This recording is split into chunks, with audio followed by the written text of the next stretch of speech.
Hindi ko alam kung kailan nagsimula.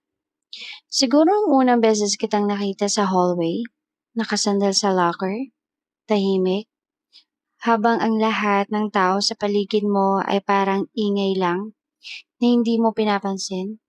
Ikaw yung tipo ng tao na hindi mo kailangan kilalanin para mapansin. Kusang lumalapit ang attention sa'yo. At ako, isa lang akong extra sa kwento ng iba. Tahimik, ordinaryo, nakikisabay sa agos. Pero ewan ko ba, bakit sa tuwing napapadaan ka, parang humihinto ang mundo ko kahit sandali. Uy, tumingin na naman siya, bulong ni Mia habang kinukulit ako. Ano ka ba, hindi no? Mabilis kong sagot. Kahit alam kong nahuli mo na naman niya ako. Hindi ko mapigilan. Hindi ko kayang hindi tumingin. Kasi sa bawat sandali, magtama ang mga mata natin, kahit isang segundo lang, parang may kung anong kumikislap na hindi ko maipaliwanag. Pero imposible. Magkaiba tayo ng mundo. Ikaw, kilala, hinahangaan, laging napapalibutan ng mga tao. Ako, simpleng estudyante lang na mas kilala pa ang upuan ko kaysa sa pangalan ko. Isang araw, bigla kang umupo sa tabi ko. Wala akong nagawa kundi mapatitig. Pwede bang makishare? Tanong mo. Hawak ang notebook ko. Tumango lang ako. Hindi ako makapagsalita. Napansin ko, napangiti ka. Ang tahimik mo, sabi mo. At sa unang pagkakataon, hindi ko alam kung paano sasagot. Hindi naman, mahina kong tugon. Tumawa ka, hindi halata. Doon nagsimula ang lahat. Yung simpleng usap na naging araw-araw na kwentuhan. Yung simpleng tinginan na naging dahilan kung bakit gusto ko nang pumasok araw-araw. Yung simpleng pasensya mo na unti-unting naging pahinga ko. Pero tulad ng lahat ng kwento, hindi pwedeng puro masaya. May girlfriend na pala siya. Parang bumagsak ang mundo ko sa narinig ko. Hindi ko alam kung bakit masakit. Wala naman akong karapatan. Hindi naman tayo. Hindi naman naging tayo. Simula noon, umuiwas ako. Hindi na ako tumitingin. Hindi na ako sumasabay. Hindi na ako umaasa. Bakit ka umiiwas? Tanong mo isang araw. Hinaharangan ang daan ko? Hindi ako nakatingin sa'yo? Kasi hindi ko kaya. Sagot ko. Pilit pinipigilan ang luha. Hindi mo kaya, no? Tanong mo. Mas lalong lumalapit. Huminga ako ng malalim. Hindi ko kayang maging kaibigan lang, amin ko. Tumahimik ka. At sa katahimikang yun, doon ko naintindihan ng lahat. Ngumiti ako kahit masakit. Okay lang, sabi ko. Sanay naman akong hindi pinipilit. Tinalikuran kita. At sa bawat hakbang ko palayo, dala ko ang bigat na isang kwentong hindi man lang nagkaroon ng tamang simula.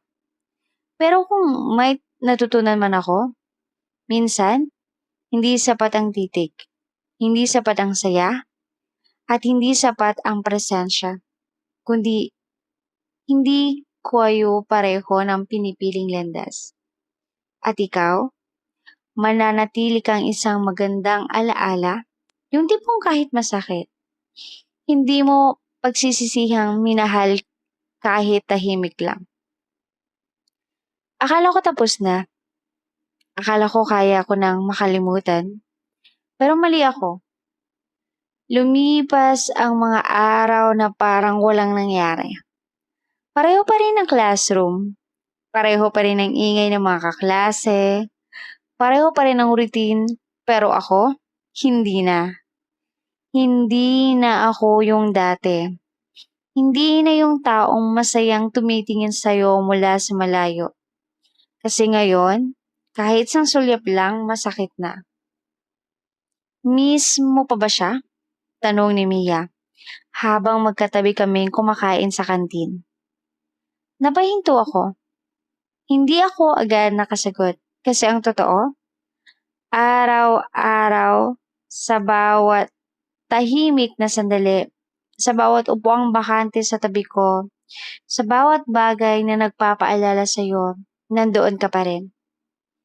Hindi na, sagot ko, pilit na umiti. Hindi ako pinaniwalaan ni Mia.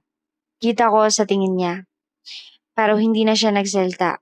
Isang hapon, habang pauwi ako, nakita kita. Kasama siya. Masaya. Totoo masaya. Yung tipong ngiti na hindi ko kailan nakuha mula sa'yo. At doon ko na-realize, hindi pala ako yung dahilan ng ngiti mo. Panandalian lang pala ako sa mundo mo. Tumalikod ako bago mo pa ako makita. Pero sa bawat hakbang ko palayo, pakiramdam ko may kung anong pumapatol sa loob ko. Tahimik, pero masakit. Kinagabihan, hindi ako makatulog. Paulit-ulit kong iniisip, saan ba ako nagkulang? Bakit ako naging sapat? Pero kahit anong tanong ko sa sarili ko, walang sagot. Hanggang sa napagod na lang ako. Napagod umasa, napagod magtanong, napagod masaktan. Kinabukasan, pumasok ako na parang walang nangyari. Hindi na ako umiiwas, hindi na rin ako lumapit, saktong distansya lang.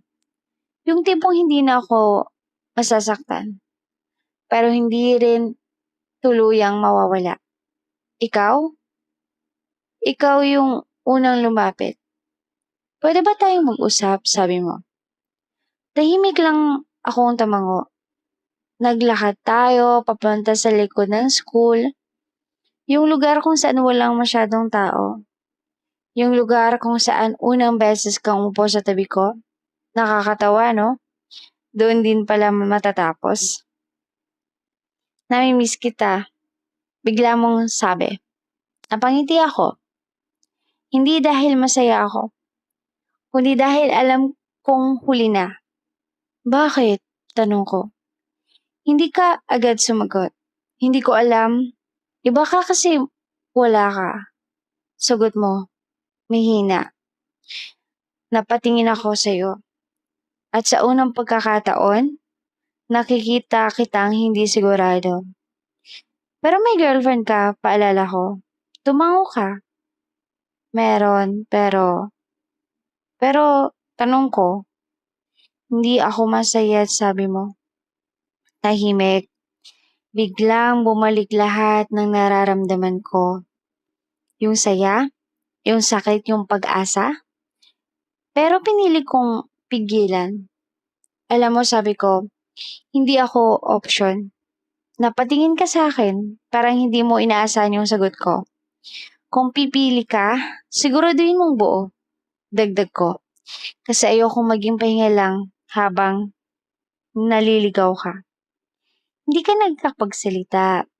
At sa pagkakataong yun, ako naman ang umiti. Pero ngayon, totoo na. Minahal kita, amin ko. Pero mahal ko rin yung sarili ko. Iniwan kita roon, hindi dahil wala na akong nararamdaman, kundi dahil natutunan kong piliin ang sarili ko kahit masakit. At sa unang pagkakataon, hindi na ako yung extra sa kwento. Ako na yung bida ng sarili kong mundo, di ba? So, at ikaw, isa ka pa rin kwento, hindi ko malilimutan. Pero hindi na kita babalikan. Kasi minsan, hindi lahat ng mahal mo dapat mong piliin. At hindi lahat ng bumabalik dapat mong tanggapin.